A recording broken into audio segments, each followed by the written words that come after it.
Hello and welcome back to Listen to This. Many of us know what pets are, and many of us certainly have had a family pet at some point in our life. From anything like cats, dogs, reptiles, birds, and fish, the list goes on. But how many of us were lucky to have sea monkeys or know what they are? Or for those who either weren't lucky enough to get the chance to have them or simply don't know what they are, we will be deep diving into the dark, true history behind them having ties to the Ku Klux Klan.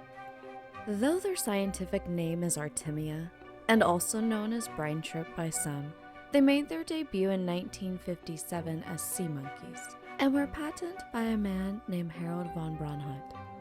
Offering a child the chance to give the experience of instant life as it was marketed and packed into a toy-styled pet concept, Artemia are pretty durable to begin with, having the ability to lay two different types of eggs called cryptobiosis, which means that they can have soft eggs from a good environment that will hatch fast, or have eggs from a difficult environment that will be hard and take longer to hatch. These eggs can also be dormant for years or even decades. Even though Artemia are called brine shrimp, they are actually a crustacean found in salty lakes and ponds.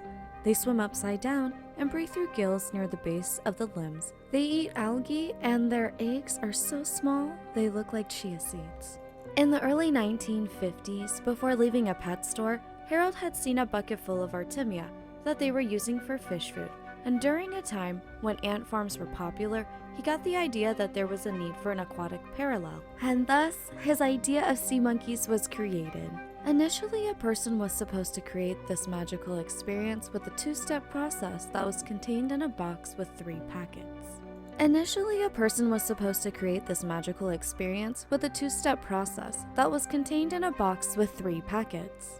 Packet 1 contained the water conditioner, Packet 2 contained your eggs, and Packet 3 contained your food.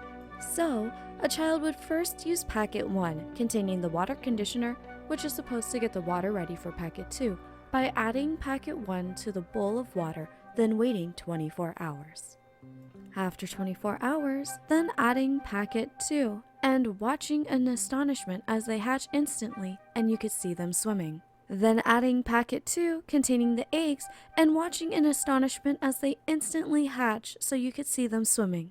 Harold was a man of many trades, and had a colorful history before he patented sea monkeys. For example, he raced motorcycles as the Green Hornet, and he also worked as managers for the careers of entertainers.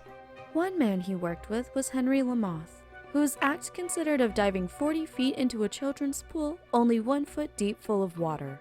Another man he worked with was Joseph Dunninger, who was one of the world's most famous mentalists. Harold himself also had many patents as an inventor, like the X-ray specs, which promised you could see through clothes, or the invisible goldfish, which came with a fishbowl and fish food, but no fish. By the 1960s, sea monkeys were a household name. Sales were up and Harold's future looked bright.